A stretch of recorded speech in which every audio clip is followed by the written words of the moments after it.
Okay. Good evening, everyone. I'd like to call to order the February 11th, 2025 monthly business meeting for the South Granville Water and Sewer Authority. Appreciate everyone coming out to join us tonight. It's good to see a lot of faces in the audience. We don't usually get this many people. I hope you'll keep coming back. Attend the meetings. Find out what's going on. Find out what we're doing instead of relying on hearsay and rumors and social media content. So again, thank you all for coming out. And if you will, Madam Secretary, will you do our roll call, please? Yes, sir. Commissioner Gooch. Present. Commissioner Karen. Present. Commissioner Kaczynski. Present. Councilperson Daniels. Present. Councilperson Cheek. Here. Commissioner McLeod. Present. Commissioner Way. Present. All are accounted for. Thank you. You're welcome. All right. And now that we have our roll call with you, will please join us in prayer. Our Heavenly Father, we thank Thee for this opportunity to come together to conduct business for the South Granville Water and Sewer Authority. We hope that our decisions will be pleasing in Your eye and that our customers will understand the challenges we face and understand the battles we have to fight to keep good, clean water and keep it at a rate that doesn't just blow everybody's account. Thank you for the opportunity, dear Lord. Bless us all. Amen. Amen. And now Mr. Wade will conduct the Pledge of Allegiance. Oh, I'm sorry. I pledge allegiance to the flag of the United States of America and to the republic for which it stands, one nation, under God, indivisible, with liberty and justice for all. Yes. Thank you. And next item on our agenda is our annual meeting election of SGWASA officers. And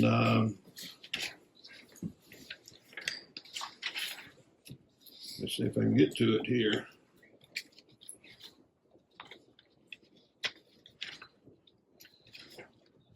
The board elects its chair, vice chair, secretary, and treasurer for the coming year. Attorney Wren will initiate the board chair election process, and the newly elected board chair will conduct the remaining elections of board members. Article 3H of the SGWASA bylaws requires that an annual meeting be held on the second Tuesday of February. During the annual meeting, SGWASA officers are elected by the board members. The 4 officers to be elected shall be chair, vice chair, secretary, and treasurer. And with that, I'll turn it over to Attorney Wren. Thank you, Mr. Chair. Do we have a nomination for the office of chair? I nominate Jimmy Gooch. Second. Any other nominations? Is there a motion the nominations be closed? So moved. Is there a second? Second. All in favor of closing the nominations? Aye. So we've had a nomination for the office of chair. Is there a motion to appoint Mr. Gooch chair for that coming year? Make a motion to appoint Chairman, Mr. Gooch for chairman. Okay. Is there a second? Second. All in favor? Aye. Mr. Chair, it's your meeting. Okay. Thank you. And I want to say thank you to the board. And now our next order of business is to elect our vice chair. In the absence of the chair, the vice chair shall perform duties of the chair, and when so acting, shall have all powers of and be subject to all the restrictions upon the chair.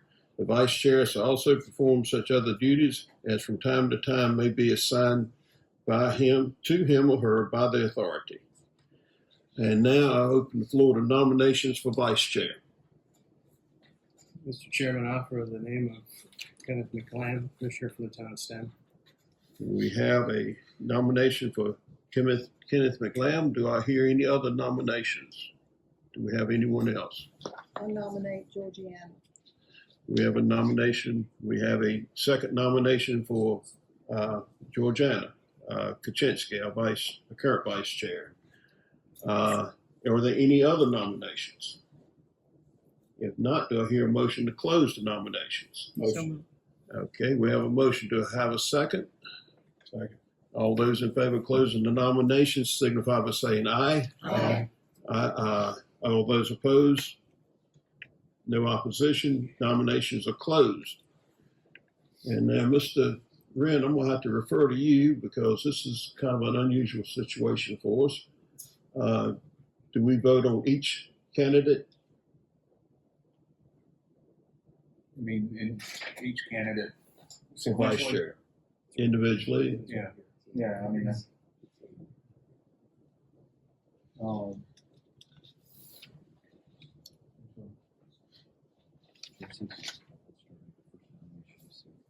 so I believe our procedure would require that the chair have a roll call vote, starting with first nomination received. Okay, well, the first nomination was Kenneth McLam, and we'll have a roll call vote for those in favor. All those in favor of Commissioner McLean serving as vice chair, please say aye. That's not a roll call. Want to do roll call? We need a roll call. Oh, roll call, I'm sorry. Yeah. Can I have a roll call, Commissioner Gooch? Yes. Commissioner Kaczynski? No. Commissioner Way? No. Councilperson Daniels? No. Councilperson Cheek? No. Commissioner Cannon? Aye. And then Commissioner Platt. Aye.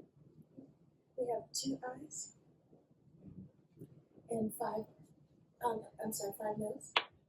Okay. And now, if you will, have a roll call vote for, That was not the correct number. No, it was I'm three. sorry, Sorry, there was 3 yeses and I'm sorry, I'm sorry, may I repeat that, Councilperson Cheek No.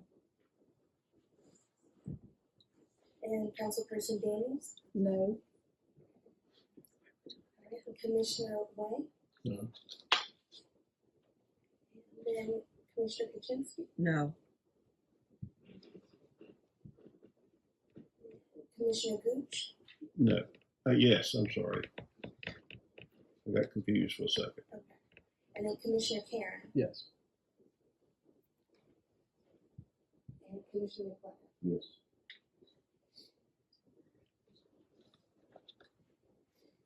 I have the 3 ayes and the 4 noes in favor of Commissioner Kaczynski's remaining as vice chair. Okay. Oh, I'm so sorry. No, just call it as it was, please. Okay, so, Councilperson Cheek, no? No. So you have 4 nays Yes, the and 4. 3 ayes, correct? Yes, and 3 On the ayes. first sorry. candidate, okay. Okay, now we go to the second candidate Yes. and have a roll call vote. And now the second candidate being Commissioner Kaczynski, sorry. No.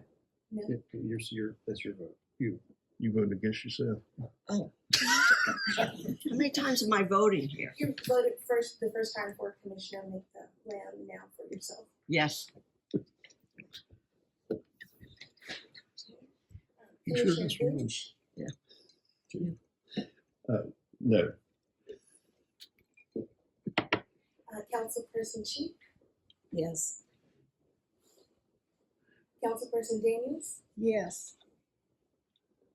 Commissioner Way, Aye.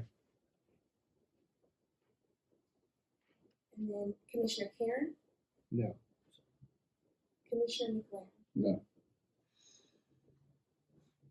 We have 3 noes and 4 yeses. So based on the roll call vote, Commissioner Kaczynski is our vice chair. Congratulations. Thank you. Congratulations. Thank you. Thank you. Yes. Now that we've finished that, we have the secretary And as normally, the secretary shall attend all meetings of the authority and shall preserve in the books of the authority true minutes of the proceedings of such minutes. He or she shall give all notices required by statute, by law, or resolution, and shall perform such other duties as may be designated to him or her by the members. And open the floor to nominations. I know what we traditionally do, but Mr. Chair, I would like to nominate Crystal Lee to remain as our secretary and Mr. Balmer to remain as our treasurer. okay, Second. all right. And the treasurer shall attend all meetings of the authority and shall see that timely and accurate financial statements are prepared. He or she shall perform such other duties as may be delegated to him or her by the numbers. And this is kind of a formality. We normally have our secretary and our finance director as the treasurer. And I move, someone move we close the nominations? Point of order, Mr. Chair. Okay. Mr. Attorney, can we do both of those at the same time, or we have to do one at a time since they're You can do it either, I think you can do it whichever way you please, so I think it's fine, do both of them at the same time. Okay. I have no issue with doing both of them at the same time. Okay. Close nominations, I make that motion. All Second. right. Do I hear a second to close nominations? Okay. All those in favor of closing nominations signify by saying aye. Aye. All those opposed, likewise. Ayes have it. Motion carries. All those, I don't think we need a roll call vote for this. All those in favor of retaining Crystal Lee as our secretary and Richard Balmer as our finance, our treasurer. All those in favor signify by saying aye. Aye. Is there any opposition? I didn't think there would be. Thank you all. And that gets us through our annual election of officers. Is there any adjustments to the meeting agenda? If not, Motion to approve. we have a motion to approve the meeting agenda. All those Second. have a second. All those in any discussion on the meeting? If not, all those in favor signify by saying aye. Aye. All those opposed, likewise. Ayes have it. Motion carries. Next item of business is the review and approval of the minutes from last month's meeting. And I trust everyone has had time to read over the minutes. Does anyone have any comments? If not, we'll entertain a motion to approve. I make a motion to approve the minutes as stated in the agenda. Second. We have a motion and a second to approve the minutes of the meeting, previous meeting. All those in favor signify by saying aye. Aye. All those opposed, likewise. Ayes have it. Motion carries. Now, public comments. We get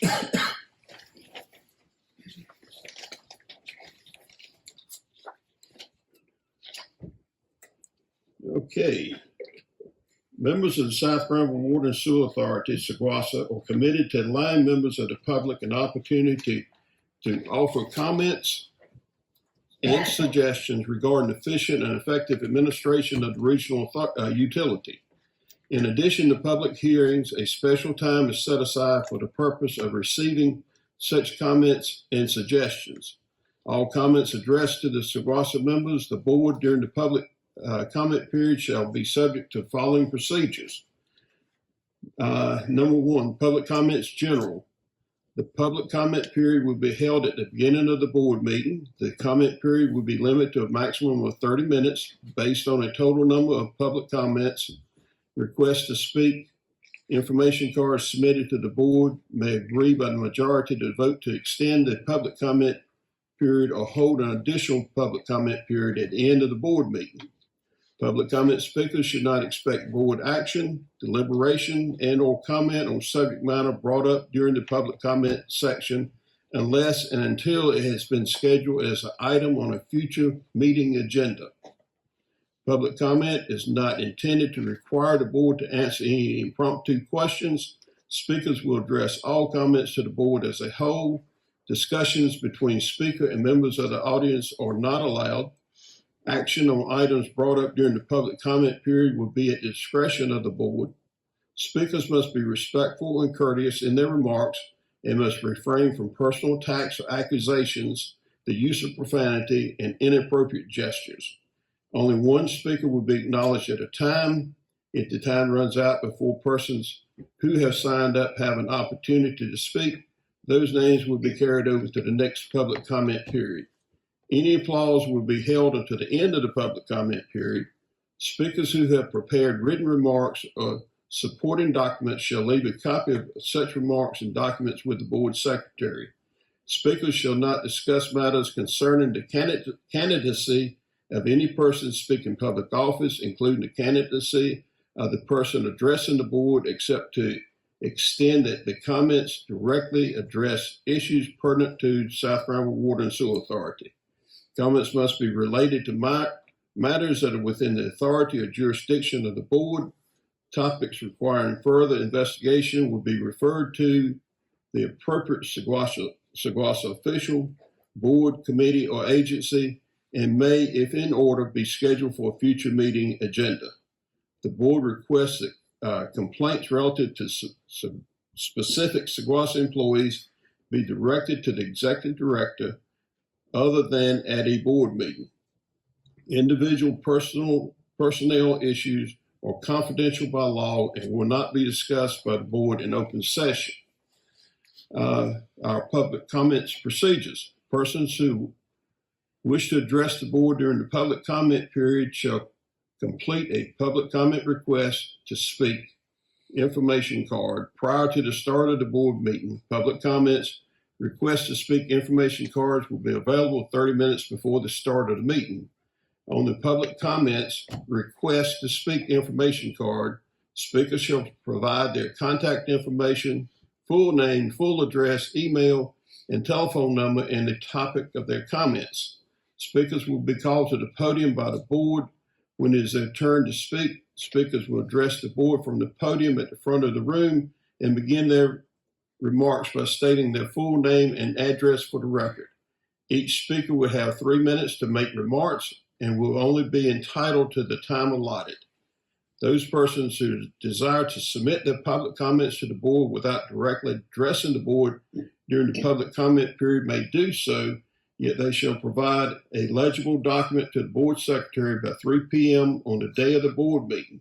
The legible document shall include their contact information, full name, full address, email, and telephone number, and the topic of their comments. The public comments will not be read aloud during the board meeting, yet they will be attached to the record copy of the meeting minutes. And thank you for your patience while I read that. And now, if you will, we have David and Heather Brunson. If you will come forward, one of you going to speak or both of you?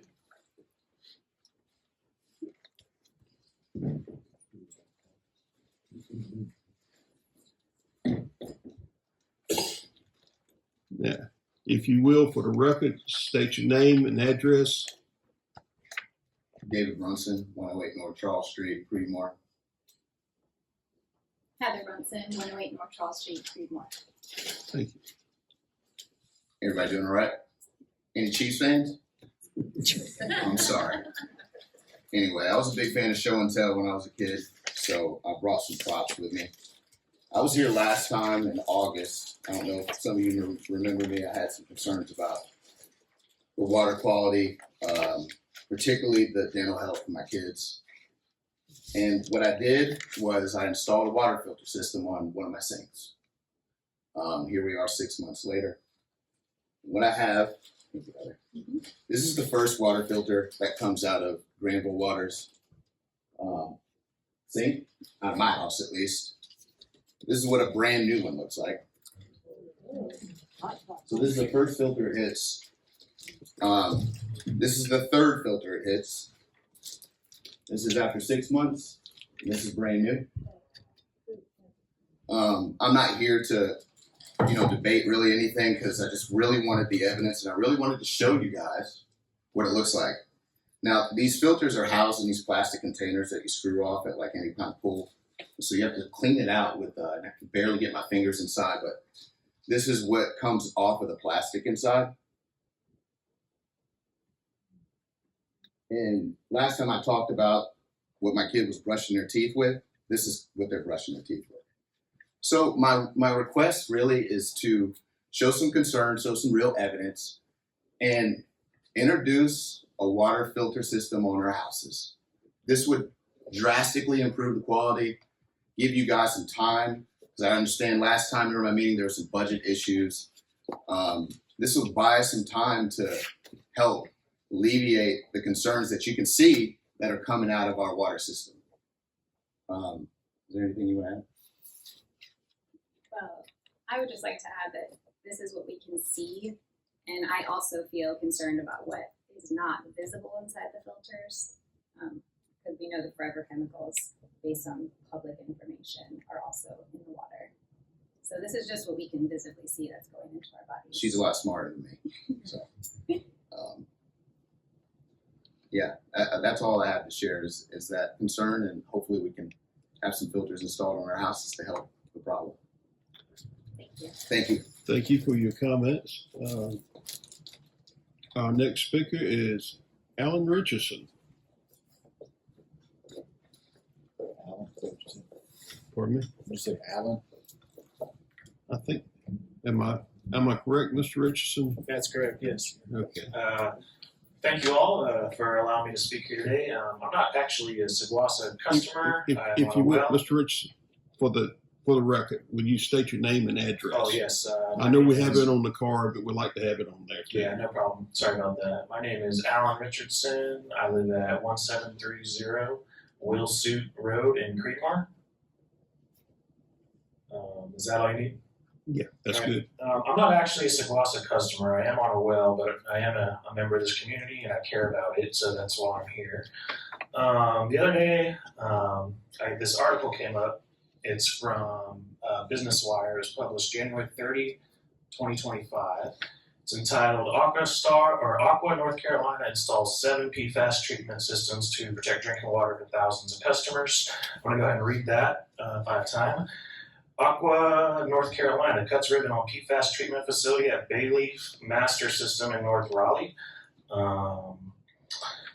Let's see. With these 7 projects, Aqua North Carolina marks key milestone in the construction phase of comprehensive statewide master plan to address PFAS and become compliant with the new federal drinking water quality standard. Aqua hosted elected officials and industry leaders in a ribbon cutting showcased an advanced PFAS treatment solution for large water systems, working in tandem with an existing iron manganese filter system and its Bayleaf Master System. One of Aqua's water's largest systems, serving approximately 6,500 customers in North Raleigh. The event also features Aqua's smaller modular anion exchange treatment system developed effectively to remove PFAS on small well sites. This treatment strategy has made it possible for Aqua North Carolina to permit and implement rapidly deployable and repeatable solutions statewide while minimizing costs for customers. More than 50 states and more than 50 sites using the design approved for construction in 2025. My main questions for the board or comments is, if SGWASA is unable to meet the safety standards of water for the community, are we seeking any help from any other companies or organizations? If not, why not? And who, as a community, can we talk to ensure that we have safe drinking water and that we are utilizing all the resources available to us? I have here a list. Mr. Richardson, we got 30 seconds. I have a list of all the projects that this organization, Aqua North Carolina, is working with, and Granville County is not on it. One of my questions to the board is why it's not on it, and who do we need to talk to possibly work with an outside organization if SGWASA is not able to meet our standards. Okay, your time has expired. Thank you for your comments. Any questions you have, direct it to the executive director next week. I'd like to see that article. Thank you. And our next speaker is Corey Reagan. Cut on his monitor so he can say she's got time. Pardon me.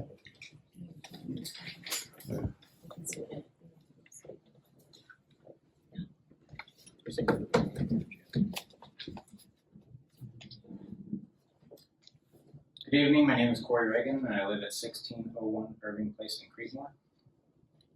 I stand before you tonight to address a matter that should be at the top of your priorities, the quality of water that SGWASA is providing its customers. It's no secret that our water contains forever chemicals, also known as PFAS.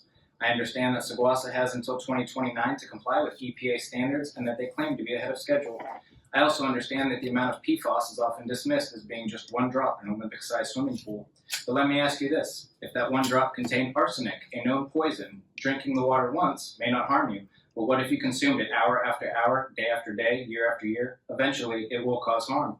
That is what we're dealing with. And since no PFAS testing has been done prior to 2017, who knows how long we've been consuming these forever chemicals? Likely a very long time. The most recent ATSDR report states the most important step you and your family can take to protect your health is to limit your exposure to PFAS. How can we do that when our own water supply is contaminated? I speak for the majority of Southern Granville County when I say safe drinking water is our #1 priority. Let me repeat that. The #1 priority for Southern Granville County residents is safe drinking water.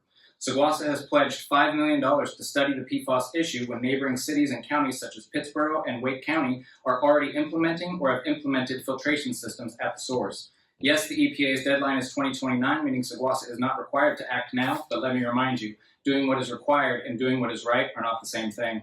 That is why we're here. We are not against growth, we are not against development, but safe drinking water must come first. SGWASA's website states front and center providing quality water to our customers. Tonight, some of our customers have brought samples of their water, discolored, smelly, and unfit to drink. If you truly believe this water is quality, I invite each of you to take a drink. If you refuse, then tell us why should we be forced to drink it.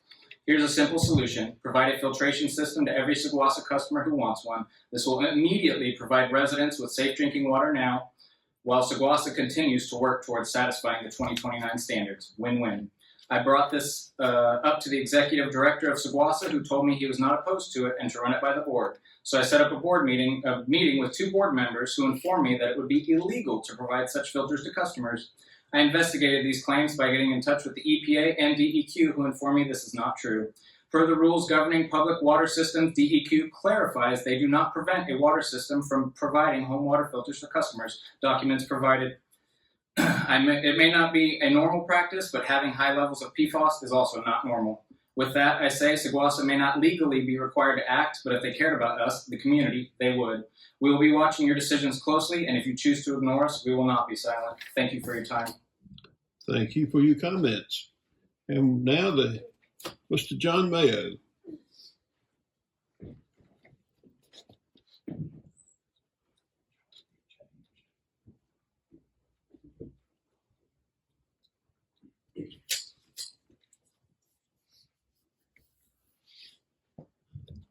Good evening. My name is John Mayo and I reside at 1707 West B Street, Butner. And I wish to begin my comments with an old adage. It goes, when you're up to your neck in alligators, it's difficult to remember that your original task was to drain the swamp. I say this because I believe it provides a colorful yet accurate description of the SGWASA board. And let me explain why I state this. This board is here to supposedly represent the people of each municipality, which means you as a collective group should be responsive to the concerns of them. This is what true representation means, aka draining the swamp. Yet due to the myriad of issues the system you are working with presents, you are nearly overwhelmed with addressing the ongoing issues it presents, aka the alligators. This has resulted in a huge disconnect with your customers and is at the base of why so few attend board meetings and post so many negative comments on social media. Furthermore, there has been and still is a huge disconnect between what this board considers to be an acceptable product and what the people consider as such. which has resulted in many of them not trusting their water and opting to purchase bottled water and or install home filters. And this is why I am addressing this board this evening. Some time ago, your board chairman, Mr. Gooch, suggested I conduct some type of survey or petition of the community, which I did. And although I didn't have access to the entire database of SGWASA customers, the petition received over 300 names of individuals who indicated they would feel better about their water and SGWASA if a filter was provided by SGWASA. So even though SGWASA has finally been able to be compliant with the current regulations, there is still a desire and need by your customers for home filters. And since you are in compliance, it means you do not actually have to respond or act on this matter. However, I submit that because you are the ones who represent the needs of the people, this is something you consider doing. Not because you have to, but because it is the right thing to do. You now have $5 million, which your executive director has suggested be used for the PFAS project. And since it would likely only take $1 million or so to provide those filters to those who desire, this is what you should consider doing. Sometimes life presents us with decisions that don't require a forced decision, rather simply doing what is the right thing to do. And I submit this is one of those times. Stand up for the people you serve with the same tenacity and vigor you stand up for the organization you serve. Thank you and good evening. Thank you, Mr. Mayo. And that concludes our public comments. And if you people would like to stick around to the end of the meeting when the board members have their comments, I'm sure you find some interesting comments coming. Pardon me? Oh, is Molly Mixon here? Okay. You filled out online instead of by a card. Is that correct? But I was told that was okay. But that's okay. I'm sorry. Let me reopen the public comments so Ms. Mixon can come forward and have her say. Thank you. I'm sorry about that. I got it on a notepad, and I also had John Mayo on a notepad. So I guess Mr. Mayo did the online as well as the. Mr. Mayo, I certainly would hope you would stick around for the end of the meeting. Well, as I mentioned, I think earlier to you, Chairman, that I do have an engagement. I will make myself available to discuss the matter further. But in actuality, I think I was quite clear in my remarks. It's not anything that requires discussion, but rather action. Would you go ahead and state your name and address for the record, please? Martha Moyer Mixon, 306 Bridget Way, Creedmoor, North Carolina. Okay, thank you. I am here today because of what I heard on the news from WRAL. With the change in presidents, Trump has a different vision than Biden. Trump wants to control the PAF by making companies who release the pollutants in the water and the ground to do so less. This sounds good as a long-range plan. We already know our water sources all over the United States have their pollutants by humans and businesses. We know the pollutants already exist in Lake Holt, our water supply. PFAS, also called forever chemicals, due to them being complex compounds, making them difficult to break down, and if broken down, they will release toxins. In the Research Triangle Park, per PBS, shared with our Facebook community, they have a furnace they call the rainbow furnace. When breaking down forever chemicals, it requires the proper time, temperature, and turbulence to properly break down these complex compounds, or it can create something different, which I don't imagine is gold. PBS, when separated from our drinking water, they definitely need to be stored so they do not catch on fire. We do want change. Okay, we do not want the change in presidents to stop or slow down the water quality progress. We actually would like to speed it up. We do not want to spend money on new development and provide them with poor quality. We want better communication about what's going on. Under South Granville Water and Sewer Authority Strategic Plan for 2021 to 2026, under Focus Area 3, Organizational Excellence, to hire a communication staff person to develop and manage a media program to communicate the positive achievements and other information to customers, stockholders, and the public. I would rather say truthful rather than positive.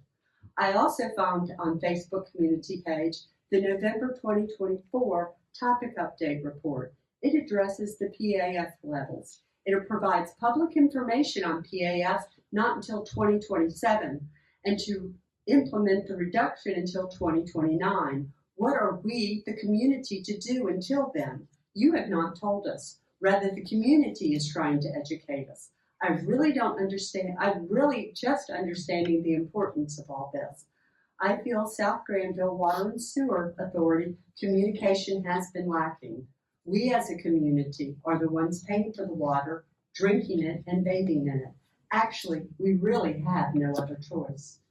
There is another letter found on the Facebook community page dated December 30th, 2024, providing information for clinicians.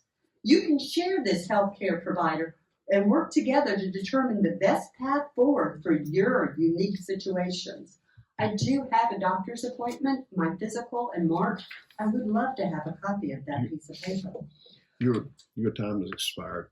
Thank you. Thank you. We certainly appreciate it. Now, that concludes our public comments period, and we want to thank everyone for their comments. And if you have questions, direct them to our executive director. We'll be glad to talk with you on it. As far as board members, we'll be glad to talk with you on an individual basis or with a group. And this is our business meeting. And now we move on to board discussion items. This is prior to each month's regular scheduled board meeting, the board secretary surveys the South Granville Water and Sewer Authority board members to see if they have any discussion topics for the upcoming board meeting.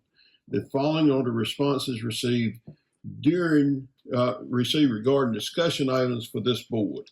And we have Councilperson Vicki Daniels wanting to talk about PFAS chemical information.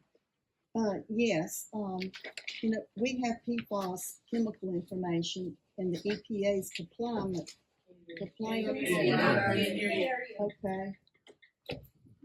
We have PFAS chemical information and the EPA's compliance requirements for PFAS. However, the compliance information does not share what's best for SGWASA's customers to do prior to SGWASA's meeting the EPA's due date in 2029 for removing the PFAS in the water. So therefore, what resources are available to SGWASA's customers to assist them with this type of PFAS information? And I believe on our agenda, the executive director and our public information officer will address this question later in the meeting. So please stay to hear that presentation. Thank you. You're welcome. And other comments, Creedmoor Commissioner Georgiana Kaczynski, our vice chair, had some comments about fire hydrant maintenance in Creedmoor. So in the last month or so, Commissioner Way and I have discovered that in the agreement for the sale of the water system to SGWASA, paragraph 3.5 of that agreement states that SGWASA will maintain the fire hydrants maintenance and flow testing in Creedmoor at our request. And we have sent a request to SGWASA, and we are working on this. Commissioner Way has requested this time and time again, and I'm going to turn it over to him. So my biggest issue is, I know that I brought it up before about the maintenance and upkeep of the fire hydrant system, especially in the city of Creedmoor. Being a member of the volunteer fire department now going on for 25 years, it is important to me to make sure that we have fully functional and working hydrants in the city limits of Creedmoor and the Dutchville Fire District. So I just want to make sure that we, as an organization of SGWASA, also representing the city of Creedmoor, are working towards to make sure that our hydrants are functioning. Anything that's out of service is put back into service, and that we are conducting checks for flows on those hydrants to make sure they correspond with the color-coded caps that the fire department has placed on those hydrants. And that is my biggest concern. I know that we had an agreement had been drafted to the fire department, and I have seen the agreement that has been drafted to the fire department. And speaking with the fire chief and also looking at the agreement, I don't think it's probably going to be an agreement that's suitable for the volunteer fire service to pursue based on some of the information that was in that agreement. Of course, the fire chief will probably get back on that. I just want to make sure that as we move forward, that we make it also a priority with our staff to make sure that we're checking those fire hydrants and making sure everything's working correctly. And anything that's out of service, we're working hard to put it back in service. That's all. Okay, thank you. And now our next item of business is our fiscal year 24-25 second quarter financial review and presentation by Richard Ballmer, our finance director and board treasurer. Welcome back. Yes, good to see you, Richard. Thank you. Glad you're back. Thank you. One of the tasks initiated to foster improved financial awareness across the organization includes quarterly financial reporting to the board. Tonight in your agenda, you have a quarter two, which covers October through December. That's a fiscal year 24-25. And we'll jump right into the presentation. As a reminder, there's no board action required on this. It's informational only. Next slide. So we have 4 sections. The first section will be revenue, second being fund balance, third expenses by department, and then fourth will be I-85 collection sewer project. On water revenue, as a reminder, all revenues, we want 50% or more of this part of the year, halfway through the year. I'll state the budget and the year-to-date on each of these slides. The budget for water revenue is $6.3 million. You'll see that quarter two is slightly above $1.6 million. Year-to-date, $3.35 million, 53%. Next slide. Sewer revenue, budget $9.35 million. Second quarter, almost $2.5 million. Year-to-date, it's just over $5 million, 54%. Next slide, non-billing revenue. As a reminder, non-billing revenue are fees, service-related fees. The budget is $472,800. You'll see quarter two is just shy of $111,000. Year-to-date is $237,288, which is 50%, so we're right on target with that one. Interest income. This one is, we talk about each quarter, is a little unique. The budget was originally $432,540. You'll see quarter two was $364,000, slightly over $364,000. With the year-to-date was $774,000. That's 179%.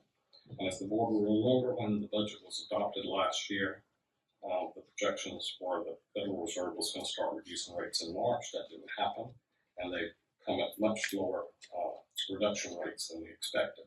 So there will be a budget amendment coming to the board later in the year to adjust that interest revenue account. Next slide. System development fees, just as a reminder, system development fees are earmarked for special projects, part of capital improvement plan. They are not part of operating expenses or revenues. So you'll see that the budget was $0. The second quarter was slightly above $28,000. Year-to-date, slightly above $91,000. Those will come via resolution in June or July for the board to designate them toward a project. And that's the revenues. Fund balance. You have 2 slides in this presentation for fund balance because now we're up to 9 budget amendments. So you'll see the first slide covers the budget amendments basically for the first quarter. Second slide. We'll cover the budget amendments for the second quarter. You'll see budget amendments to date just above $5.6 million. But of that, operating fund balance was only affected slightly under $348,000. And most of that, as you'll see, the fund balance was designated CIP projects, the largest being, of course, the I-85 project. Any questions on revenue or fund balance before we go to expenses? Okay, next slide. Expenses, we'll do expenses by department. The amended budget for the administration department is slightly above 1.3 million. Second quarter was 297,813. Total year to date is 522,645. 40%. Again, as a reminder, expenses you want 50% or less. Next slide. Human resources. Budget 176,215. Second quarter 26,065. For a year to date, 84,608. 48%. That department's right on target. Engineering department. The amended budget is 596,106. You'll see the second quarter is 56,073.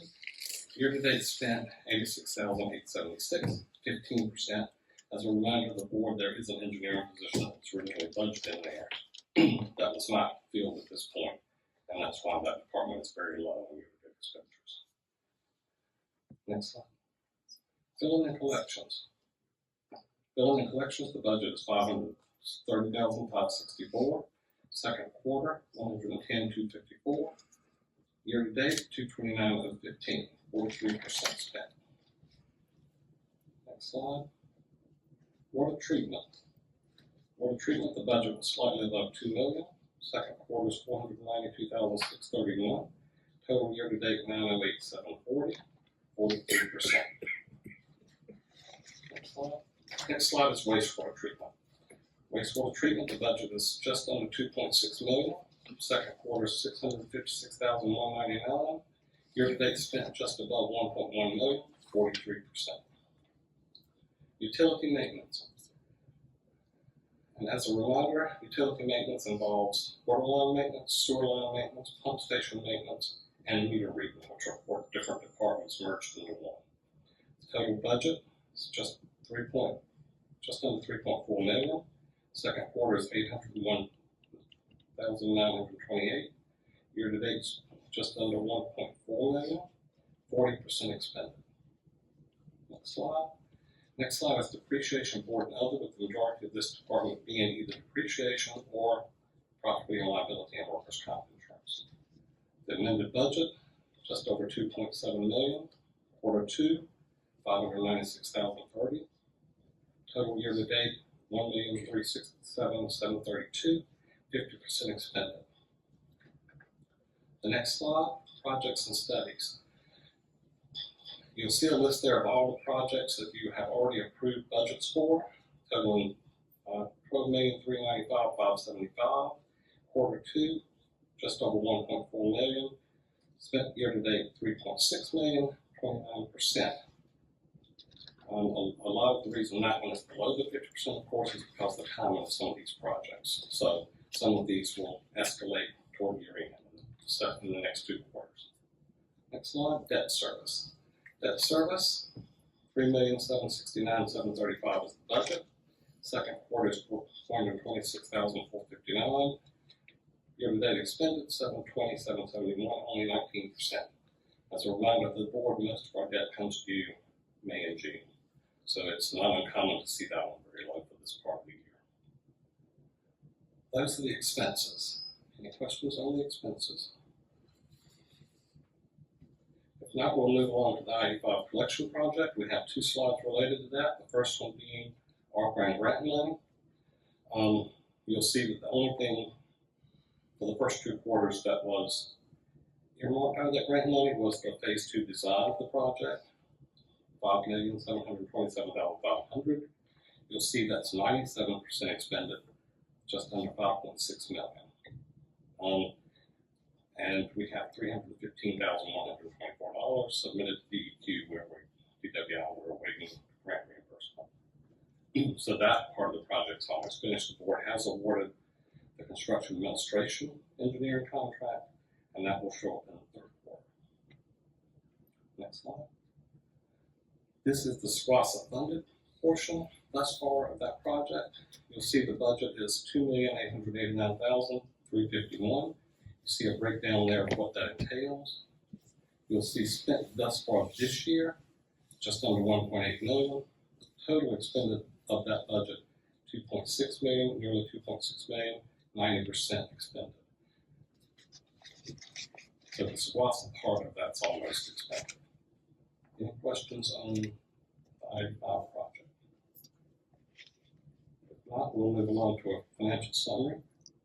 Basically, the cumulative billing revenue for the year is trending slightly higher than expectations, but it's materially comparable to budget. Cumulative non-billing revenue or fees for the year is trending as budgeted in total, as you saw from the slide previously.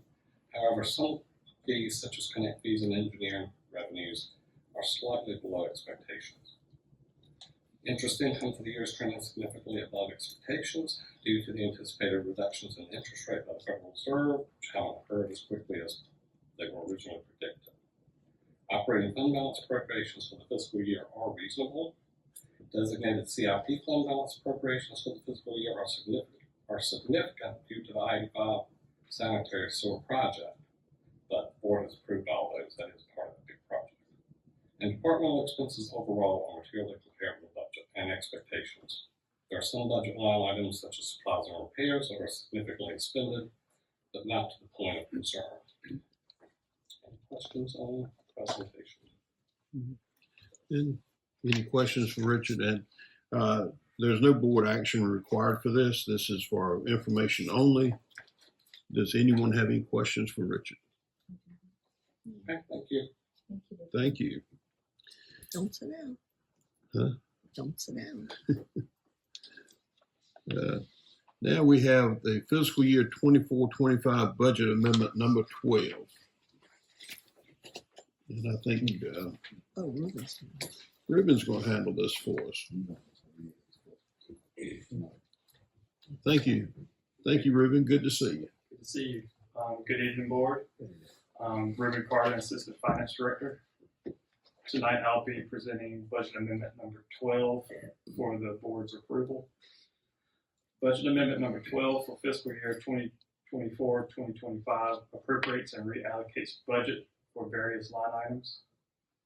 These items include expenses related to press releases and communications, membership dues, unemployment insurance pool replenishment, various human resources trainings for employees related to workplace harassment and OSHA, general office supplies, raw water pump repair, and various water and wastewater treatment operational costs.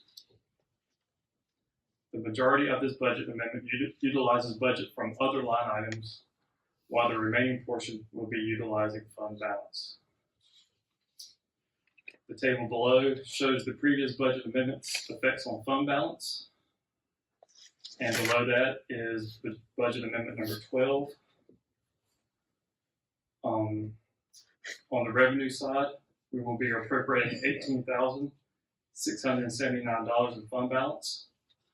And on the expenditure side, we will be increasing administration by $700, human resources by $1,666, engineering we are reducing by $700, water treatment plant we are increasing by $5,124, and wastewater treatment we're increasing by $11,889 for a total of $18,679.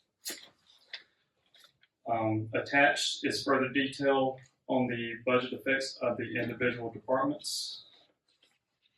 So in the supporting documentation, there's quite a number of line items, but I'll try to be concise.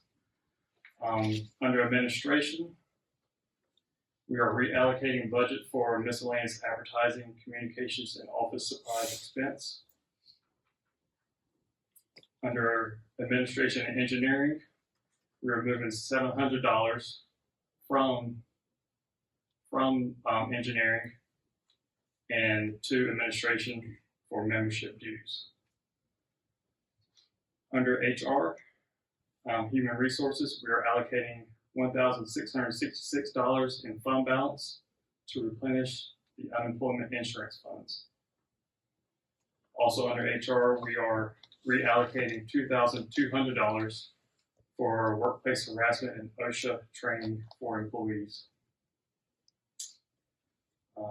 Under billing and collections, we are reallocating $1,000 for general office supplies. For the water treatment plant, we are increasing repairs and maintenance by $21,124. Of this amount, $5,124 is appropriated fund balance. The remainder is being pulled from sludge removal, and contracts. Finally, for the wastewater treatment plant, we are increasing repairs and maintenance by $28,000. Of this amount, $11,889 is appropriated fund balance. And we are also reallocating $300 to cover increased costs of Microsoft user licenses. And with that, I'm here for any questions. And if there are none, we'll be looking for a motion to approve. Okay. Does anyone have any questions? If no one has any questions, I'm sorry, go ahead. It may be for Mr. Floyd. The jump in repair for the wastewater and water treatment plants. Can you explain that a little better? What was that again, please? The jump in needing to do fund balance and move money for the water treatment plant and the wastewater treatment for general repairs and maintenance.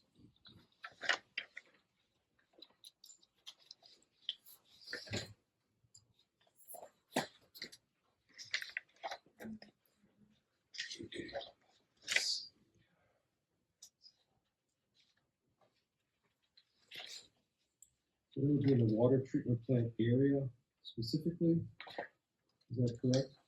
Yes, sir. Moving $21,124. Is that correct, Ruben? Yeah, that is correct. Okay, so we have, in both treatment plants, we've had over the course of the last several months, additional repairs. Basically, each facility, more specifically, we've had some repairs with the water treatment plant, a lot of weather-related issues going on, so we found it necessary to move some money around for those repairs and maintenance at those facilities. And if I may add, I forgot to list a couple of items on this budget amendment. We're also reallocating budget under the wastewater department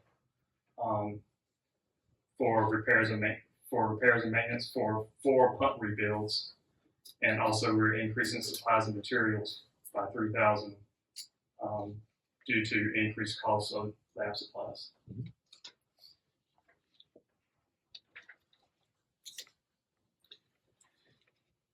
That's it. Thank you. Okay. Anyone else have any questions? If not, we'll entertain the motion. Motion to approve. We have a motion to approve by Commissioner Wade. Do I hear a second? Second. We got a second in 2 places. So, is there any discussion on the motion? If not, we'll go to the vote. All those in favor signify by saying aye. Aye. All those opposed, likewise. Ayes have it. Motion carries. Thank you. Thank you, Ruben. We appreciate it. And now we get down to we're getting near the end of our agenda tonight, and the comments from our executive director. Thank you, Mr. Chair. This evening, I'd like to address several items. I've listed a couple of them for you on the agenda. The first one's the water quality evaluation related to premature sacrificial anode rod decay. And then I would like to pick up on comments about the PFAS communication from Councilperson Daniels, and then also address the comments of Commissioner Wade regarding the hydrant maintenance. Lastly, I have some information and some slides presented from last weekend's retreat at the city of Creedmoor that I think would be appropriate just to share with the audience in terms of the PFAS program, which seemed to be of great interest tonight. So, Chris, I'll make sure that you have that document ready for me to pull up, if you would, please. Sure. So speaking about the sacrificial anode rod decay first, in May 2024, a local plumber brought to the attention of the SGWASA board a concern about accelerated corrosion of anode rods in 4 newly installed residential water heaters. While anode rods last from 3 to 5 years, these units corroded within months. So SGWASA leadership takes community concerns seriously and subsequently retained consultant Hazen and Sawyer to investigate the recent water quality data that might impact anode rod decay in hot water heaters. I'm referring to information that's found in your agenda. this evening. And I also want to point out that the board members did receive a copy of this report previously. I also reached out to two of our citizens that brought this to our attention to ensure that they had a copy of this report previous to this evening. SGWASA, let's see. So, well, we did not conclusively, this is from the consultants, while we did not conclusively identify the source of premature anode rod decay in these units, we can reassure customers that finished water across the SGWASA system consistently meets all federal and state water quality standards. Data indicates no major shifts in water quality during the time period in question. Furthermore, in short, the specific cause of accelerated anode rod failure cannot be correlated with the parameters that were evaluated. Throughout this study, all water quality parameters were found to be within drinking water standards and regulatory limits. The data did not show a significant shift in water quality that would explain isolated incidences of corroded anode rods. Our team learned that rapid anode rod decay is a widespread concern in the plumbing industry and not unique to this region. I just wanted to point that out to the board this evening, and just as a wrap up to this project or this problem that was brought to our attention previously last year and what we did about it. So I'd be happy to answer any questions the board might have about the contents of the report. Any board members have comments, questions? It's good to know that it's not just this region. It's very good to know.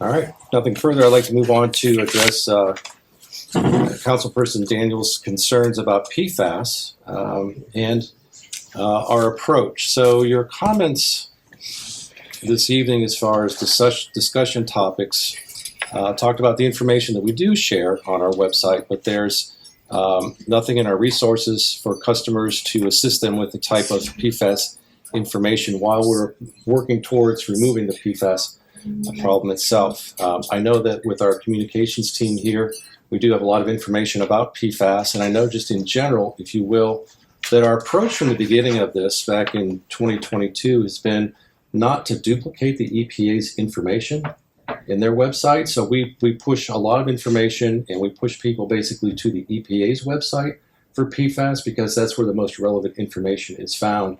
We took that approach because we were afraid that we wouldn't be able to keep up with the information that is being published out there and did not want to get out of date. So that's the approach that we've taken. If there's more information that we can share or should share, please bring it to my attention, and we'll make sure that we put it within our resource on our pages as well so that our customers have that information. We'd be happy to do that as well. But I just wanted the board and the public to understand why we took that approach because of all the information that's being published out there on the EPA website. And I hope that that answers your question as to why we're taking that approach. Yes, that does. I think it would be appropriate at this time, if I may, just to share the slides from last weekend's presentation I did with the City of Creedmoor. So Crystal, if you could bring that up for me, please. All right. So again, last weekend, Board Chair Mr. Gooch and I had an opportunity to present at the Strategic Planning Discussion 2025 at the City of Creedmoor. And if you scroll down a couple of pages to the PFAS topic itself.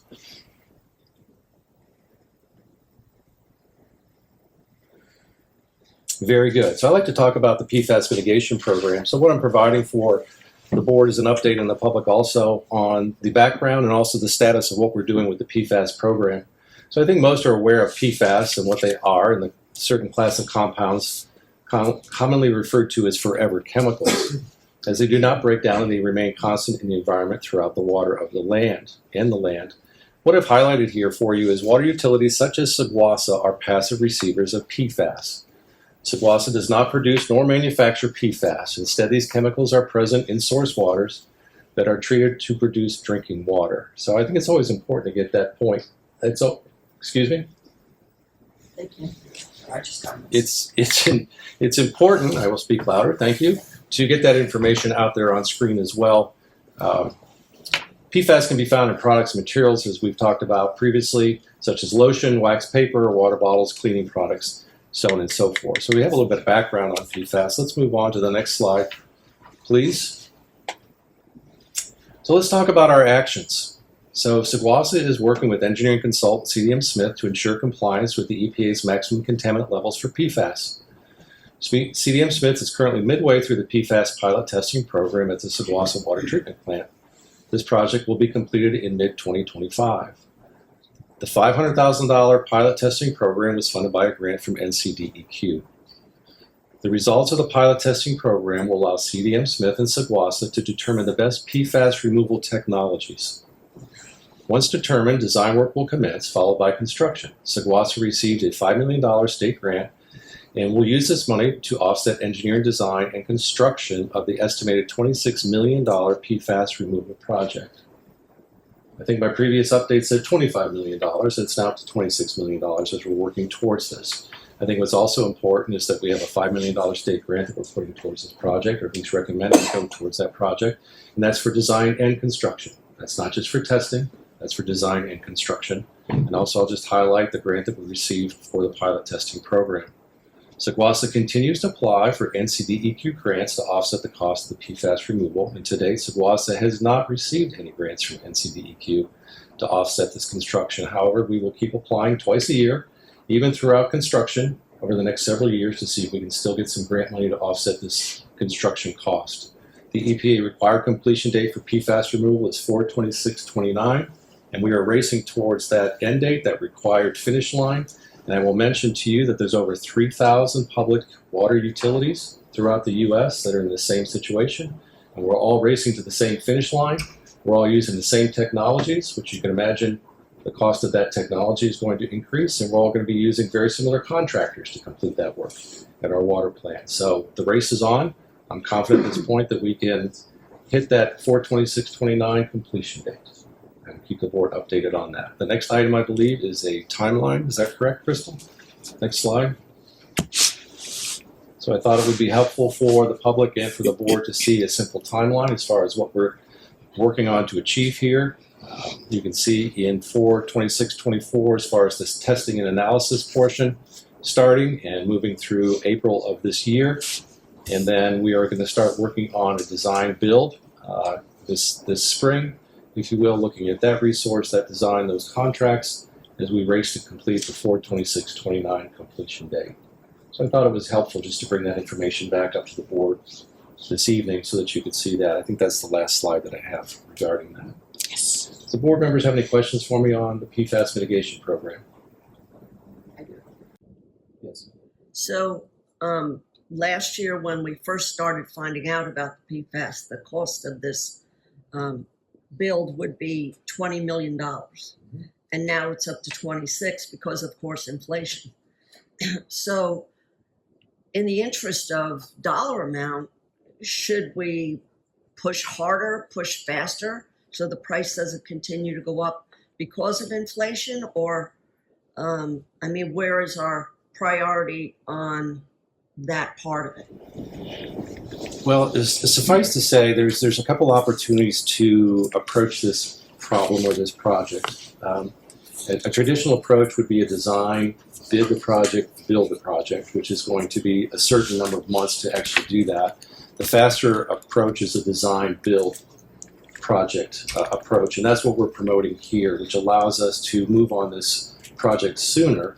And with a design build combination, you start to understand what the technology is and the components that you need as you're designing it and building at the same time, which provides you an opportunity to order those materials as you're doing the design build instead of waiting to a point in time, which could be a year later, to order the materials. So you're trying to beat that inflation, if you will, that price increase. So we think that this approach is the most aggressive approach that we can have at this point.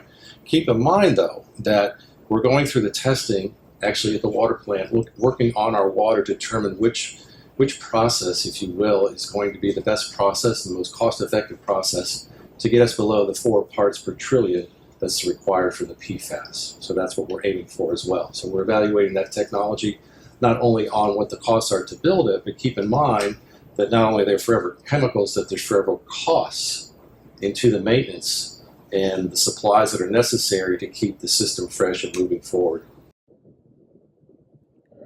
So if we put filter systems in every one of our customers' homes, would that save us the $26 million, or we still have to spend that anyway? Is that correct? Water filters are not, They do not replace a requirement that we have as far as addressing this for our water system in general. So that's the track that we're on. So the price would go up if we chose to do that. Well, it would be an additional cost, yes. Thank you. Yeah. And on the PFAS? Any other questions? Are we gonna talk about the resources that are available, to our customers? Yes. I was going to, we'll go to that next. Crystal, you ready to talk about the spotlight on community focus corner? What we're doing with PFAS?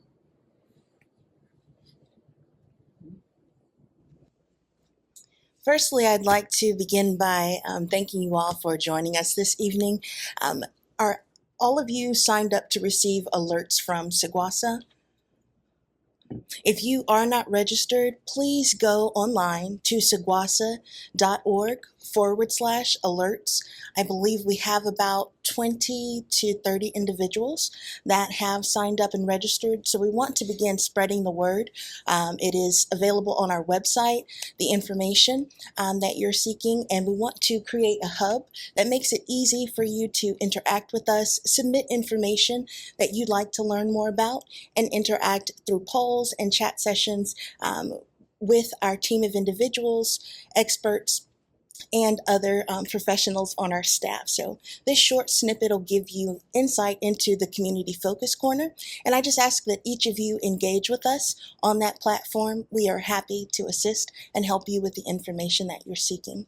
I'm going to play a short clip to show you a little bit more about that Community Focus.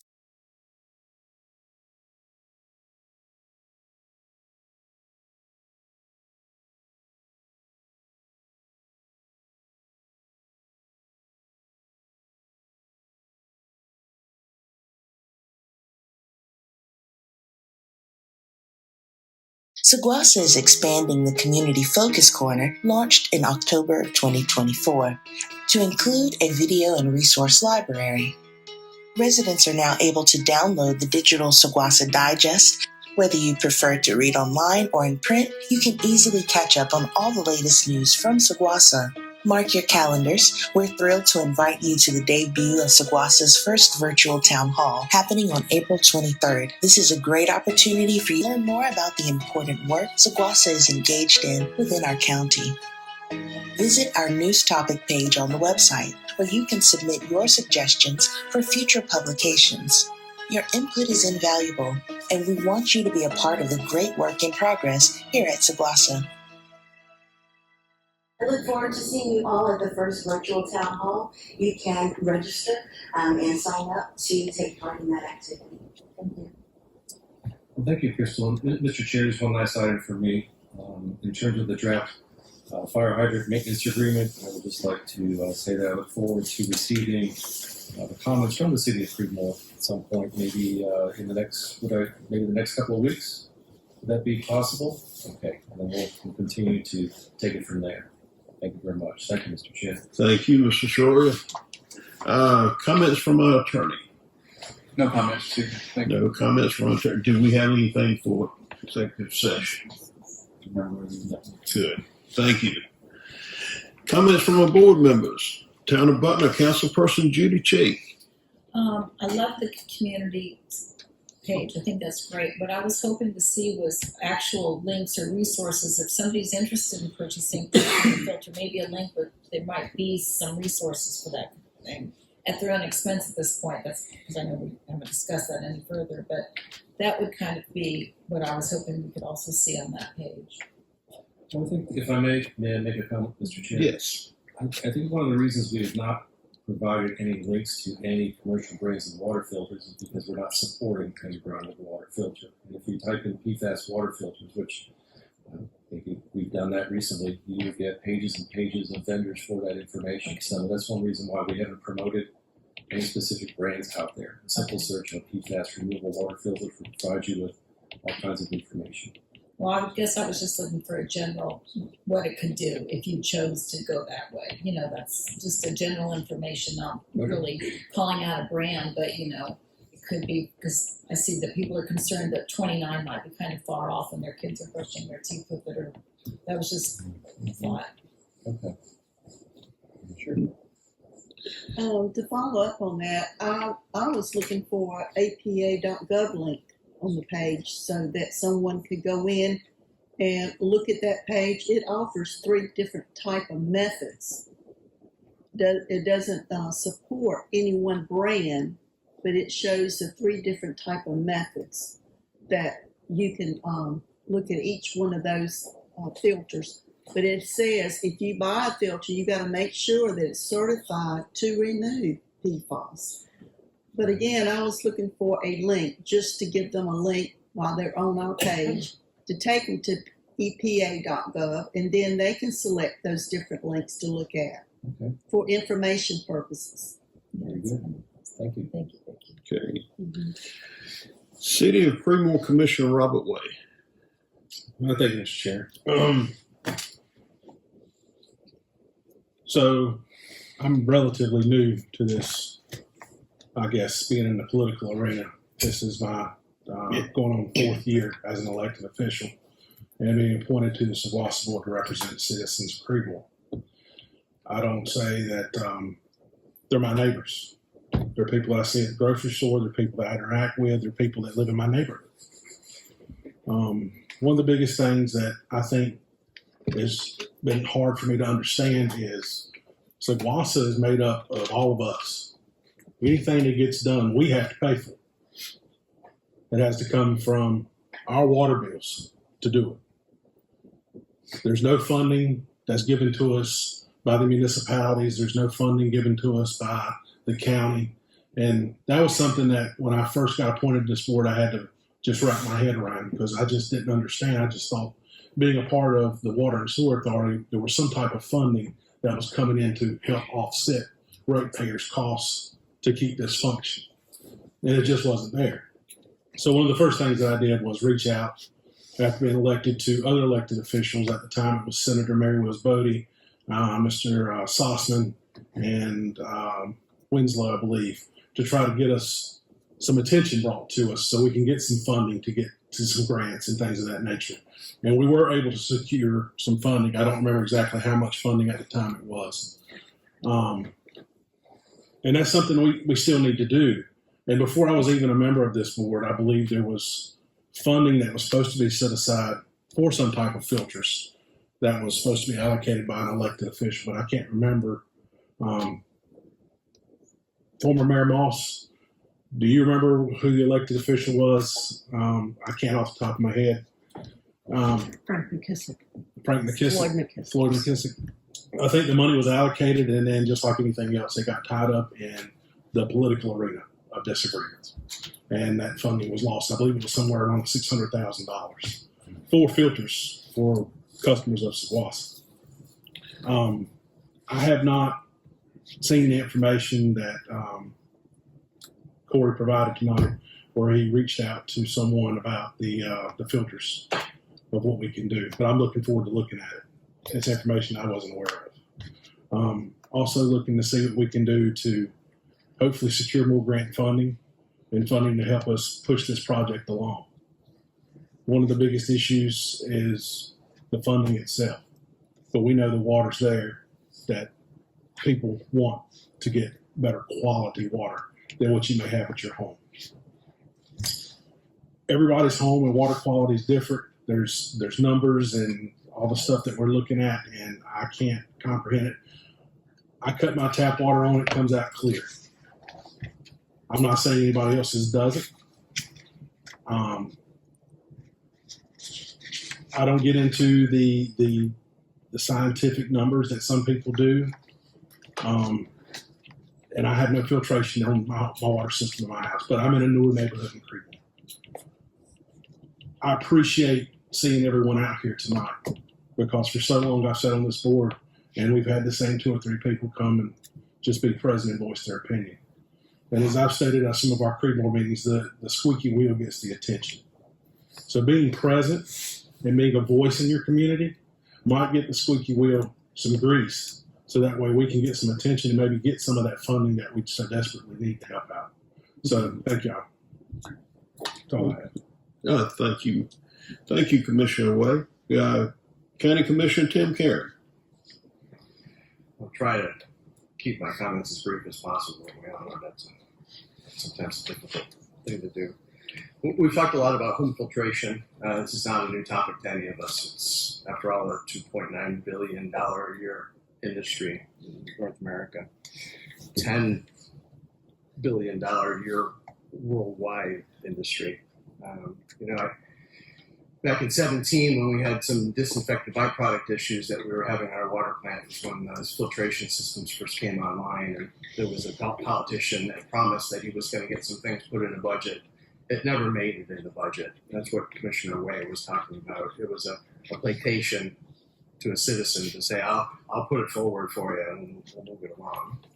But it didn't go anywhere.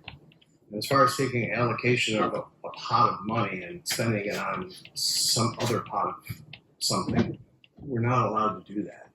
We have budgetary constraints, and grants were received, and there was a directive that we were leaning towards, and that money is committed to those specific products. We can't at the last minute say, oh, we're going to spend it on that, even if we really wanted to. There were some comparisons made about Aqua NC, and they were recently in the news about installing some filtration systems. They have 737 public water supplies statewide, 1,595 well systems. They have 85,000 water connections, and they serve 323,000 customers. This initial push is a drop in a bucket for them on their PFAS journey. They're spending $8 million. Their total project costs to be treated in the next 3 years is just over $80 million. That's a private utility.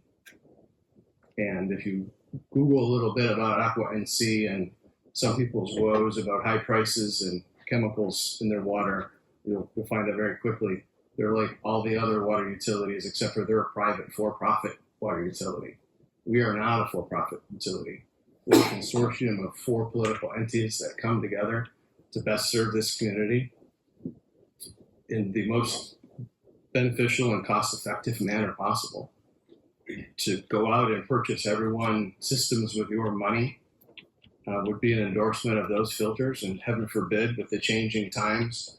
Last month at Public Comments, I spoke about the NC Collaborative and a group of professors out of UNC Charlotte who've developed a new PFAS removal system.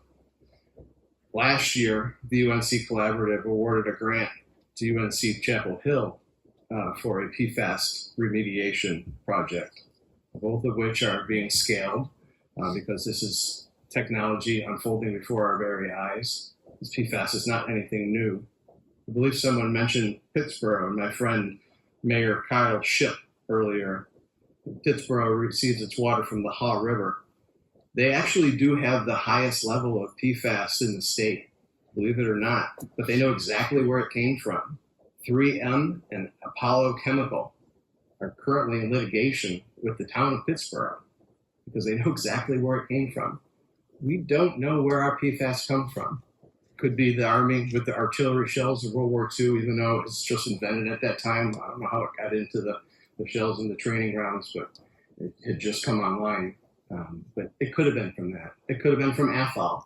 We've got 3 brownfield sites here in Granville County that are known to the EPA. They are AFAL, the company, and under lawsuits since the 60s. They produce a plethora of products that, suing your way out of things. Maybe we should probably start a bunch of lawsuits with folks that we can probably conjoin with a bunch of other people that are suing 3M and Apollo Chemical and all the other folks that put PFAS into the system. I know that our legislatures are working on that, but again, this is America. Land of the free. And if you determine, like this couple did up here earlier, that you need a water filtration system in your house, you have the right to go out and buy whichever of all the brands available to you to take care of whatever personal needs you have. A personal responsibility to go above and beyond what the government says is safe and satisfactory. We are meeting all current state and federal guidelines. You can do better than that. If you built your house to the minimum building code, it would not be something you'd really want to live in. People always go above and beyond. You don't have to do what the minimum requirement that the government says. You can go out and get yourself a better system. Again, water filtration in America is a $2 billion a year industry. And if you want to buy a $200 system or a $5,000 system for SGWASA to just force you to have X system and then bill you for it later, we're not Verizon. We don't give you the phone with your policy and then pay it back over the time. Our water rates are set. If you want us to go out and spend the money, if that's what the community is demanding, that we tack on another $200, $300, one-time charge here and there to send out filters to everybody, we probably could convince the board to do it. I don't think it's fiscally responsible. You have that ability to go ahead and do it yourself, to have it put in the way you want it, the way you like it, and where you want it. And you can go ahead and do what you want in this wonderful land, the home of the free. I'm glad that my community respects individuals. I didn't laugh at a single person when they were up here. Comments suggest otherwise. On that note, the internet's a wonderful thing. I heard a board member from education say we thought we were exposing our children to the world, and it turns out we were exposing our children to the world, opposite. But anyways, I digress. You know, we talked about early anode corrosiveness sometimes happens. It could be a one-off. Nobody knows. If it was a major problem, we would have had catastrophic failure throughout the system. Our engineers said so. If you go on your manufacturer's website and look at what you're supposed to do to maintain your hot water tanks, it'll give you a cleaning structure. It's like a vehicle, preventative maintenance. You're actually supposed to change that anode rod. You're actually supposed to flush your system. The tank on the back of your toilet that collects all that deposits from the dissolved solids that are on our surface water reservoir lake where they seem to accumulate has to be cleaned out once in a while. These are all things you have to do. And I know. Are these things listed on your website? Annual maintenance? I'm sorry, this is board comments. I'm sorry, I should probably do a better job of informing the public of everything they need to do throughout their day. Please maintain composure here. Commissioner Karen is speaking, and we have other speakers, and I'd like for you to withhold your chatter until after the meeting. Please show some respect. Thank you. So, as an elected official, everyone has an opportunity to run for office if you're a citizen and a voting member of the public. The seat that I serve in, District 6 County Commissioner, is up for election next year, and the filing period for that seat will be in this December. So if you are a resident of District 6 and so desire to become a county commissioner, you can go to the Board of Elections and fill out the necessary paperwork and run for said seat. The election will be held next fall. Could be a primary, who knows? But this December, District 6 County Commissioner seat is on the Board of Elections filing point. So that's all I have. Thank you, Commissioner Karen. Town of STEM Commissioner Kenneth McLean. So I listened to everybody tonight talk. And the one thing I can say about STEM is we test our water every quarter and have since 2017.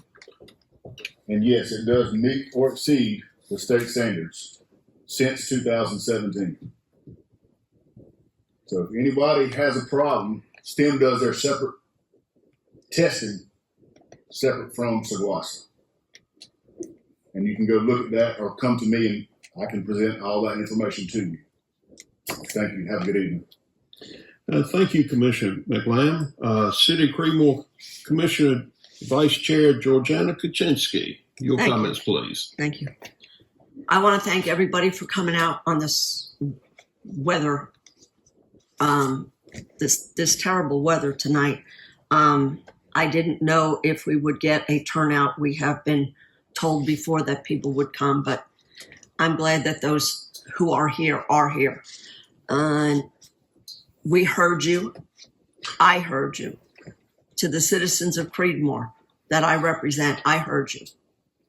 And I understand what you're saying. And Scott, I have a question. Did we figure out the numbers if we put the $26 million out today to do the PFAS system and don't wait? Do we have a number on and how it's going to affect our ratepayers? Do we have any idea? So let me see if I understand your question. So are you saying if we started construction tomorrow at $26 million, you want to understand what the financial portfolio looks like for that? No, is that correct? Yes, because as Commissioner Way said, that the funds that we use to operate this comes from our ratepayers. Right. And I'm trying to understand what kind of an impact it would have on our ratepayers if we didn't wait for better technology or more studies, and if we did it tomorrow. I was wondering if we had any idea. Okay, so I think the best way to answer that question would be to say that we are pilot testing 3 technologies for PFAS removal. And they scale from anywhere from $1.50 to $4 a gallon per gallon. So we're looking at treating 7.5 million gallons of water. That's what our facility produces. So there's a range of costs. So what we are trying to do at this point with the pilot program is understand which technology or combination of technologies gives us the removal to meet the 4 parts per trillion at, I'll say, the lowest cost. Right. That's what we're looking for. Right. So until we have that data, which is several months away, I couldn't tell you today what to spend your $26 million on. Okay. And so therefore, I haven't done the financial analysis yet on that until I get that cost. But it's all coming into focus in the next several months. So we are having discussions about it internally to say, what if, so we can understand that. We'll have an opportunity then to talk to the Finance Committee. We'll have an opportunity to talk to the board. We have to have this discussion before we move forward, even considering a design-build contract. Right. Those are things that we need to know. So that's kind of how it lays out the next several months in front of us. So I'd like to see the fiscal year 25-26 budget passed first.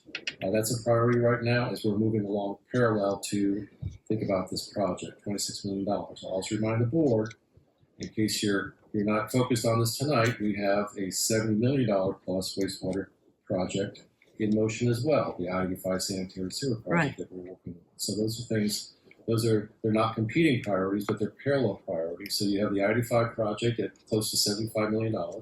You have PFAS at close to $26 million. You have the lead and copper program that we're working on at the same time.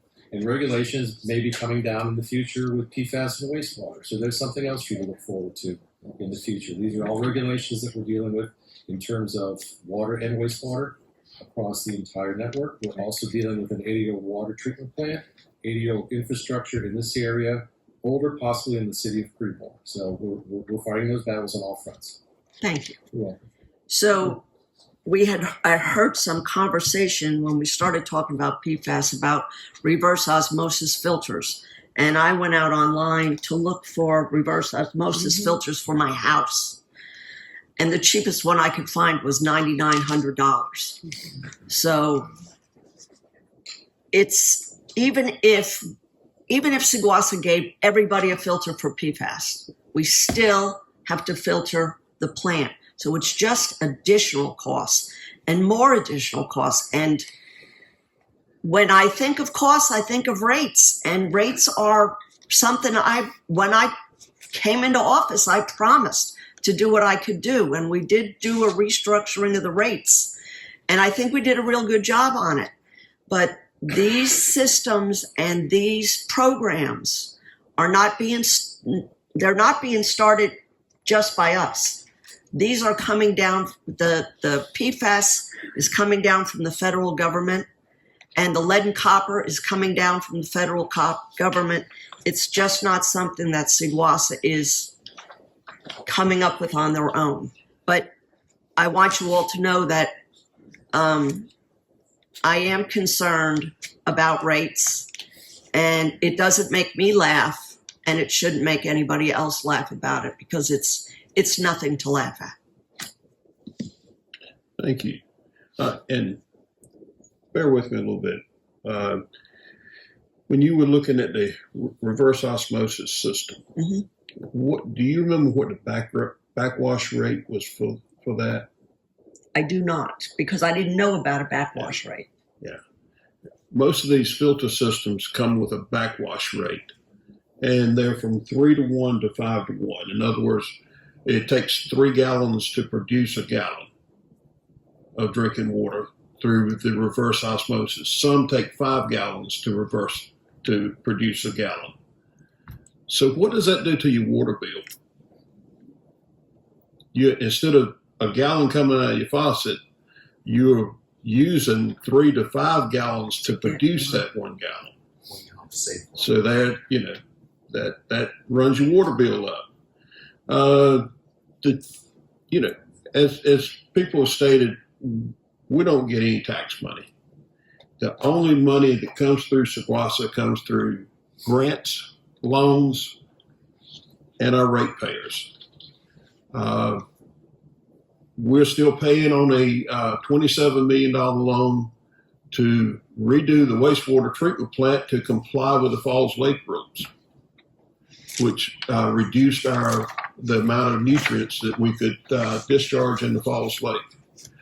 We're still paying on about $15 million purchase of the Creedmoor water system, water and sewer system, which we're now required to do the upgrade to the Joe Peed Road pump station and Joe Peed Road line in the ground. It was widely thought that that line contained 1 million gallons per day allocation. What it contained was 1 million gallons per day maximum pumping capacity, which figured down to about 405,000 gallons per day allocation. And we're at the end of that. We've had it basically in moratorium on development in Creedmoor because we've had such any development east of I-85 because of getting it across. The problem we've been facing is we have 2 lines that cross 85. One was the Creedmoor line that was put in the late 70s, early 80s, and the second is the Line Station Sanitary District that was put in as best we can figure sometime in the late 60s. It was put in before I-85 was built through Granville County. Many of you don't remember this, but prior to 1971, I think it was, I-85 stopped at Oxford, the 4-lane part. It was 2 lanes all the way down 15 through Creedmoor to across the Neuse River then, which is now Falls Lake, into Durham County, where it picked up 4 lanes again. This was a major project that was put in, like I said, it was started in the late 60s. I'm pretty sure it's completed in 1971 when it was actually opened. I'm 70 years old. I remember this stuff. I lived here, so I understand. But anyway, moving on. When Commissioner Way and Commissioner Karen was talking about the $600,000 put in the state budget for water filters, that was put in by Floyd McKissick Jr., Senator Floyd McKissick Jr., and Senator Mike Woodard was our representative from the area at the time. And I remember speaking with Senator Woodard about it, and he said that once the state approves the budget, then they have a technical session to see if it meets legal requirements. And he felt like that would be that the name on the the name of the bill would have to be changed in order to meet technical requirements. But all that's a moot point because the governor vetoed the budget that year, and the governor and the state legislature could not come together on a budget, and they kind of put things together a piece at a time, and that filtered the deal along with many other things got cast to the side. That's the way things works at the state legislature. I feel like it's almost a miracle that we got $35 million for the I-85 project. And I have to thank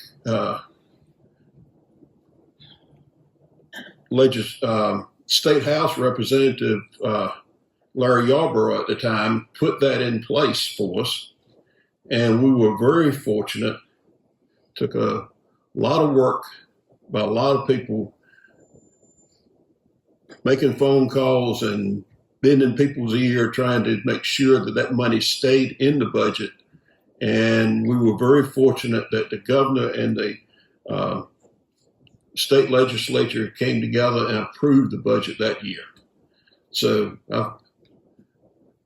I didn't count that money until everything was finalized. I spent some sleepless nights worrying about, where we're going to get it, because that has been the holdup on the I-85 project, was funding. And when you get the funding, we just can't obligate our ratepayers for but so much. I believe I heard the figure that $20 million, roughly came out to $20 a month per customer. So if we spend $20 million on a project, where's the money coming from if we can't get grants? And that's what we constantly work with is grants. We constantly look for grants, and we have people who write grant proposals for us, and we work in a lot of ways to try to keep our rates down and keep them where they are. And if you want a full rundown of why the rates they are, I'll be glad to talk to you about it. It's all right there. It's all in the expenses that we've faced over the years. Much of it unexpected expenses. And look, we're all customers. I know some of our subject matter experts on social media kind of tend to rail on Commissioner Caron because he's not on the SGWASA system. What they don't tell you is we got 7 county commissioners. District 1 is on a well. District 2 is on Oxford City Water. District 3 is on a well. District 4 is on a well. District 5 is on a well. District 6 is on a well. District 7 is on Butner, is on SGWASA water. And I drink the water every day. Bathe in it, live right here in Butner, have lived here much longer than I've been on this board and much longer than I've been in public service. And I ask you to do your own research. Don't just go online on social media and say, well, I agree with that person saying, so therefore it's got to be the truth. Do your own research. In fact, if you want to do some research, let me suggest this. When you get home, whether you use Google or I prefer DuckDuckGo for a search engine because I don't seem to get the advertisements that I get when I use Google. But look up AWWA versus EPA PFAS lawsuit and spend some time reading. Spend some time doing your own research. Pink ring around your commode or pink ring around your sink. Look it up. Do the research. Do a search and use your search engines on social media. I mean, not social media, but use your search engines on the internet, not just look to social media for information. There again, I'm going to tell my age. I remember when we didn't have the internet. And when it first come around, it was like, oh, we don't have to rely on the news media. We don't have to rely on what somebody says. We can do our own research. We can get the facts that we need. And then comes social media, and it's like all of a sudden we're looking at social media for information when we should be looking it up on our own, doing our own search. And now I get down off my soapbox, and I want to thank each and every one of you who came here tonight. Appreciate you staying. Appreciate you listening to us. If you have questions, please, you can direct them to our executive director and staff. They will be glad to. You can contact them by phone. You can contact them by email. And they'll be glad to try and answer any and all questions you have. Are you pushing as hard for a grant for clean water and making as many phone calls as you did for the sewer system? I can't hear you. Are you making as many phone calls and pushing as hard for clean drinking water as you did for that $35 million grant? Absolutely. Absolutely. We are. We're searching every day. Thank you. Because it's the problem we have is several layers deep. Number one, the state divides up the counties in 3 different tiers. You have 20 counties in tier 1, you have 40 in tier 2, you have 40 in tier 3. Tier 1 is the biggest need. They're the ones that need the money, need the grants and such the most. We got bumped to a tier 3 county. That hurts us with getting grants, and we're trying to overcome that. We also experienced something else. In the state legislature, it's all about politics. It's all about which side of the aisle you're on. We currently have a Democrat senator and a Democrat House of Representatives. We don't expect that the Republicans will give them very much to bring back to their communities. The $5 million we got was brought to us by Frank Sussman from the state legislature. And we were hoping to get more, but we didn't. So, yeah, we're looking at every source we can, and we work daily trying to find sources of money to help us with clean water, with all the needs of SGWASA. And that concludes my comments tonight. And is there any other business to come before the board? Executive director, attorney, any board members? With that, I'll entertain a motion to adjourn. Motion to adjourn. All right. Do I hear a second? Second. Is there any discussion? We'll go to the vote. All those in favor signify by saying aye. Aye. All those opposed, likewise. Ayes have it. Motion carries. We are adjourned. Thank you.